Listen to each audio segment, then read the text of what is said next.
Hello दोस्तों, स्वागत है आप सभी का आपके अपने YouTube channel M world point पे। आज प्रैक्टिस सेट नंबर 6 लेके आए हैं, जो कि आपके एमटीएस परीक्षा के लिए महत्वपूर्ण साबित होगा। तो चलिए शुरू करते हैं आज का प्रैक्टिस सेट। देखिए, क्वेश्चन है, अर्थशास्त्र में जीडीपी में अच्छा डी को प्रतिनिधित्व करता है, यानी डी किसको प्रतिनिधित्व करता है। तो देखिए, जीडीपी की फुल फॉर्म क्या होती है। जीडीपी फॉर्म होती है ग्रॉस डोमेस्टिक प्रोडक्ट। ठीक है, प्रोडक्ट। डोमेस्टिक का मतलब क्या होता है, घरेलू या फिर देसी। डोमेस्टिक को हिंदी में बोलते हैं घरेलू अथवा देसी। ठीक है। जीडीपी क्या होती है कि एक निश्चित सीमा, यानी निश्चित समय अवधि में एक देश की निश्चित सीमा के अंतर्गत जो कुल उत्पादन होता है सेवाओं का और वस्तुओं का, वो सब क्या कहलाता है, वो आपका जीडीपी कहलाता है। ठीक है। तो डोमेस्टिक का मतलब क्या हो गया, देसी या फिर घरेलू। तो घरेलू ऑप्शन में नहीं है, तो देसी आपका ऑप्शन में है। ये यहाँ पर क्या बन जाएगा, राइट आंसर। ठीक है। नेक्स्ट है, आईडीए का पूर्ण रूप क्या है। Indian development association, international development association, या फिर इंडोनेशियन डेवलपमेंट एसोसिएशन, या फिर लास्ट इटालियन डेवलपमेंट एसोसिएशन। तो आईडीए की प्रोग्राम क्या है, इंटरनेशनल डेवलपमेंट एसोसिएशन। ठीक है, ऑप्शन नंबर बी आपका सही है। नेक्स्ट है, भारतीय संविधान में कितने मौलिक कर्तव्य दिए गए हैं। 10, 11, 12 या फिर 14। तो भारतीय संविधान में मौलिक कर्तव्य कितने हैं, मौलिक कर्तव्य आपके 11 हैं। ये संविधान के किस भाग में है, तो भाग आपका 4 का है। अनुच्छेद कौन सा है, तो अनुच्छेद आपका 51 का ए, जिसमें क्या है, मौलिक कर्तव्य है।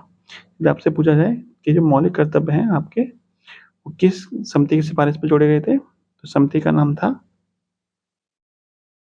सरदार स्वर्ण सिंह समिति। ठीक है, सरदार स्वर्ण सिंह समिति। ठीक है। और किस संविधान संशोधन के द्वारा जोड़े गए थे, तो संविधान संशोधन था वो कौन सा था, वो आपका 42वां संविधान संशोधन 1976 में जोड़े गए थे। ठीक है, ये सारे फैक्ट हैं जो आप ध्यान रखिएगा। नेक्स्ट क्वेश्चन देखते हैं। क्वेश्चन है, भारत में सर्वोच्च कानून बनाने वाली संस्था कौन सी है। भारत के राष्ट्रपति, भारत के प्रधानमंत्री, भारत के मुख्य न्यायाधीश, या फिर भारतीय संसद। तो जो भी कानून बनते हैं भारत में, वो कौन बनाती है, वो भारत की संसद बनाती है। संसद में कौन कौन शामिल होता है, तो संसद में शामिल होते हैं तीन, संसद के तीन हिस्से होते हैं। ठीक है, संसद के कितने हिस्से होते हैं, संसद के तीन हिस्से होते हैं। कौन कौन से, एक तो लोकसभा होता है, ठीक है, एक आपकी राज्यसभा होती है, तीसरा होता है राष्ट्रपति।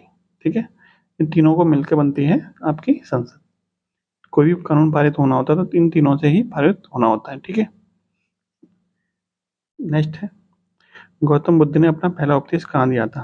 बोध गया में, लुम्बिनी, या फिर सारनाथ, या फिर कुशीनगर। तो गौतम बुद्ध ने जो अपना पहला उपदेश दिया था, वो दिया था आपका सारनाथ में। ठीक है, जिसको धर्मचक्र प्रवर्तन भी कहा जाता है। और बोध गया में क्या हुआ था, इनको ज्ञान की प्राप्ति हुई थी। लुम्बिनी में इनका जन्म हुआ था, और कुशीनगर में इनकी मृत्यु हुई थी। ठीक है। और गौतम बुद्ध को क्या कहते हैं, लाइट ऑफ एशिया, एशिया का प्रकाश पुंज। ठीक है, एशिया का प्रकाश पुंज, इंग्लिश में कहते हैं लाइट ऑफ एशिया। किसको कहते हैं, गौतम बुद्ध को। नेक्स्ट क्वेश्चन देखिए, मुगल बादशाहों में आखिरी शक्तिशाली बादशाह कौन था। अकबर, शाहजहां, जहांगीर, या फिर औरंगजेब। तो जो आखिरी शक्तिशाली बादशाह था वो था आपका औरंगजेब। ठीक है, जिसको हम जिंदा पीर भी कहते हैं, जिंदा पीर भी इनको इसका उपनाम है, जिसका नाम जिंदा पीर है। ठीक है। और बात करें कि अंतिम मुगल बादशाह कौन था, तो अंतिम मुगल बादशाह कौन था, वो था आपका बहादुर शाह जफर। ठीक है, बहादुर शाह जफर, ये कौन थे, ये अंतिम मुगल बादशाह थे। ठीक है, बहादुर शाह जफर।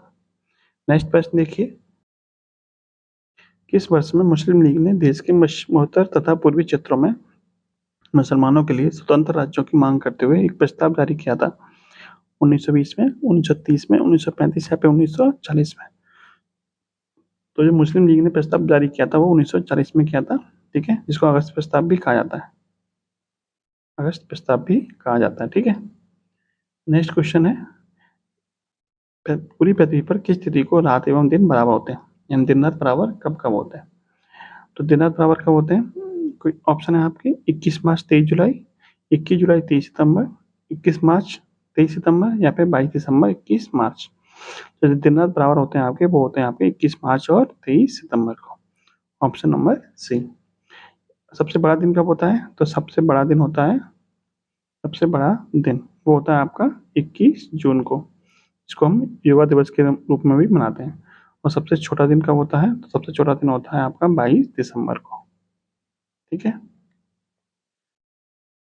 अगला क्वेश्चन देखते हैं। क्वेश्चन है, विश्व का सबसे बड़ा महासागर कौन सा है? हिंद महासागर, अटलांटिक महासागर, प्रशांत महासागर या फिर दक्षिणी महासागर? तो सबसे बड़ा कौन सा है? सबसे बड़ा आपका प्रशांत महासागर है। ठीक है, option number C. Ring of fire भी कहाँ पर है? इसी पे है। इसको अग्नि वलय भी कहा जाता है। अग्नि वलय भी किस महासागर में पाई जाती है? तो वो भी आपकी प्रशांत महासागर में ही पाई जाती है। ठीक है, पूछा है सबसे छोटा कौन सा है? तो सबसे छोटा महासागर वो आपका आर्कटिक महासागर है। ठीक है, आर्कटिक महासागर आपका सबसे छोटा है। आपको कमेंट बॉक्स में बताना है कि वर्तमान में कितने महासागर हैं, वर्तमान में महासागर कितने हैं। ठीक है, ये आपको कमेंट बॉक्स में बताना है। ठीक है, नेक्स्ट है, किसी सजीव के रहने वाले परिवेश को क्या कहते हैं? अनुकूलन, अजैव घटक, आवास या फिर जैव घटक? सजीव के रहने वाले परिवेश को कहा जाता है आवास। Option number C. Next question देखिए। क्वेश्चन है, प्रकाश की कौन सी तरंग दैर्ध्य प्रकाश संश्लेषण के लिए सबसे अधिक अवशोषित की जाती है? यानी किस तरंग प्रकाश के किस तरंग दैर्ध्य में प्रकाश का अवशोषण सबसे अधिक होता है? श्वेत प्रकाश में, नीला प्रकाश, हरा प्रकाश या फिर नारंगी प्रकाश? तो सबसे ज्यादा जो अवशोषण होता है वो होता है आपका नीले प्रकाश में। ठीक है, लेकिन सबसे ज्यादा सबसे तेज प्रकाश संश्लेषण किस रंग में होता है? सबसे तेज प्रकाश संश्लेषण जो होता है वो होता है आपका लाल प्रकाश में। ठीक है, लाल प्रकाश में। और सबसे कम किस में होता है संश्लेषण? सबसे कम वो होता है आपका बैंगनी प्रकाश में। ठीक है, ये भी आप ध्यान रखिएगा। नेक्स्ट क्वेश्चन देखते हैं। क्वेश्चन है, यदि किसी गोलीय दर्पण का परावर्तक पृष्ठ उत्तल है तो इसे दर्पण कहते हैं। यदि पृष्ठ उत्तल है तो उसे उत्तल दर्पण ही कहा जाएगा। ठीक है, नेक्स्ट देखिए, निम्नलिखित में से कौन सा युग्म कहलाता है? 1 KB 8196 बिट्स के बराबर होता है, या फिर 1 KB 8000 बिट्स के बराबर होता है, या फिर 1 MB 1024 KB के बराबर होता है, 1 GB 1024 MB के बराबर होता है? तो इसमें गलत कौन सा है?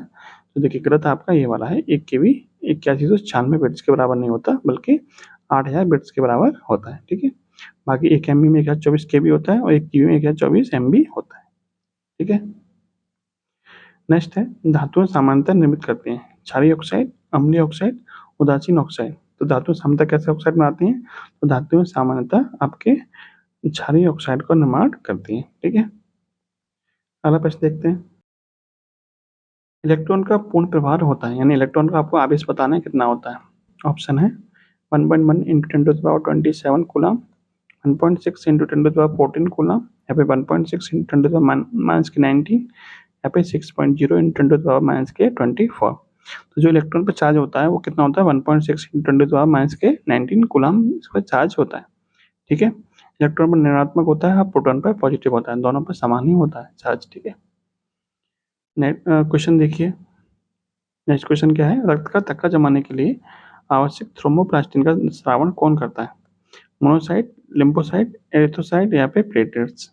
जो थर्मोप्लास्टिन का स्रावण किया जाता है वो WBC और RBC नहीं करता, बल्कि प्लेटलेट्स करते हैं, जो कि आपका तीसरा पार्ट होता है ब्लड का, जिसको हम प्लेटलेट्स बोलते हैं। ठीक है, तो प्लेटलेट्स आपका थर्मोप्लास्टिन का निर्माण करता है, जो कि आपका रक्त का थक्का जमाने में मददगार होता है।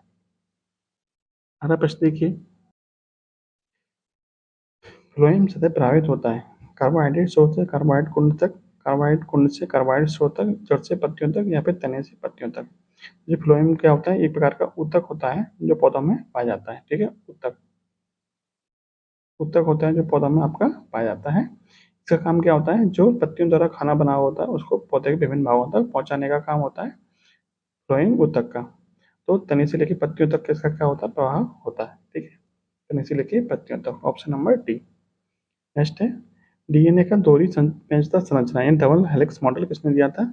तो DNA का डबल हेलिक्स मॉडल दिया था, वो दिया था James Watson and Crick. Watson and Crick ने क्या दिया था? DNA का डबल हेलिक्स मॉडल दिया था। ठीक है, अगला क्वेश्चन है, नेक्स्ट क्वेश्चन देखते हैं। 13 से 26 मई 2024 तक मेघालय के उमरोई में आयोजित संयुक्त सैन्य अभ्यास शक्ति कौन सा है? शक्ति के 7वें संस्करण में भारतीय सेना के साथ किस देश ने भाग लिया था? रूस ने, फ्रांस ने, संयुक्त राज्य अमेरिका या फिर यूनाइटेड किंगडम। तो जो शक्ति सैन्य अभ्यास होता है वो भारत और फ्रांस के बीच में होता है। ठीक है, भारत और फ्रांस के बीच में होता है। Option number B. कहाँ पर हुआ है इस बार? मेघालय में हुआ है, मेघालय के उमरोई प्रांत में हुआ है। ठीक है, नेक्स्ट क्वेश्चन देखिए। अंतर्राष्ट्रीय ऊर्जा फोरम का मुख्यालय कहाँ स्थित है? पेरिस में, वाशिंगटन डीसी, रियाद में या फिर जिनेवा में? तो अंतर्राष्ट्रीय फोरम, ऊर्जा फोरम का मुख्यालय कहाँ है? आपका रियाद यानी सऊदी अरब में है। और पिछले प्रैक्टिस सेटों में मैंने आपको बताया हुआ है कि फ्रांस में किसका है, सॉरी पेरिस में किसका है, तो आपका यूनेस्को का है। और वाशिंगटन डीसी में किसका है, तो इसमें वर्ल्ड बैंक यानी विश्व बैंक और IMF अंतर्राष्ट्रीय मुद्रा कोष IMF का मुख्यालय भी आपको वाशिंगटन डीसी में है। और जिनेवा में तो आपके बहुत सारे मुख्यालय हैं, जैसे कि आपका WHO in world health organisation, और WTO वर्ल्ड ट्रेड ऑर्गेनाइजेशन, और ILO इंटरनेशनल लेबर ऑर्गेनाइजेशन यानी कि विश्व स्वास्थ्य संगठन और विश्व व्यापार संगठन और अंतर्राष्ट्रीय श्रम संगठन का मुख्यालय कहाँ पर है? ये इनका जिनेवा में ही है। नेक्स्ट है, पेरिस ओलंपिक 2024 के लिए क्वालिफाई करने वाले पहले भारतीय पुरुष पहलवान कौन थे? केडी जाधव, अमन सहरावत, सुशील कुमार या फिर योगेश्वर दत्त? तो पेरिस ओलंपिक 2024 के लिए क्वालिफाई करने वाले पहले भारतीय पुरुष पहलवान कौन है? तो वो है आपके अमन सहरावत। ठीक है, ऑप्शन नंबर बी। अगला प्रश्न देखते हैं। क्वेश्चन है, दास कैपिटल नामक पुस्तक के लेखक कौन है? सुदर्शन पटनायक, जेन ऑस्टेन, नारायण या फिर कार्ल मार्क्स? तो दास कैपिटल पुस्तक किसने लिखी है? दास कैपिटल आपकी कार्ल मार्क्स ने लिखी है। ठीक है, कार्ल मार्क्स कौन है? मार्क्सवादी एक लेखक थे जिन्होंने दास कैपिटल पुस्तक को लिखा था। नेक्स्ट है, रंगावली किस राज्य की पारंपरिक लोक कला है? बिहार की, गुजरात की, कर्नाटक की या फिर मध्य प्रदेश की? तो रंगावली कहाँ की है? तो रंगावली आपकी कर्नाटक की है। और सेकंड लास्ट क्वेश्चन देखिए। युद्ध अभ्यास एक संयुक्त सैन्य अभ्यास प्रशिक्षण अभ्यास भारतीय और सेनाओं का है, यानी जो युद्ध अभ्यास है वो किन के बीच में होता है? ऑप्शन है आपके भारत और जर्मन, फ्रेंच, संयुक्त राज्य अमेरिका या फिर जापान? तो जो युद्ध अभ्यास है वो किस किसके बीच में होता है? भारत और USA के बीच में होता है, USA के बीच में यानी संयुक्त राज्य अमेरिका के बीच में। और अंतिम क्वेश्चन देखिए इस प्रैक्टिस सेट का। मैत्री तथा दक्षिण गंगोत्री किस महाद्वीप में भारत के शोध केंद्र है? तो मैत्री तथा दक्षिण गंगोत्री कहाँ भेजे गए थे? ये आपका अंटार्कटिका महाद्वीप की, अंटार्कटिका महाद्वीप पर शोध करने के लिए ये भारत द्वारा भेजे गए शोध केंद्र हैं, जो वहाँ पे आपके बनाए गए हैं। मैत्री, दक्षिण गंगोत्री और एक और है आपका भारती।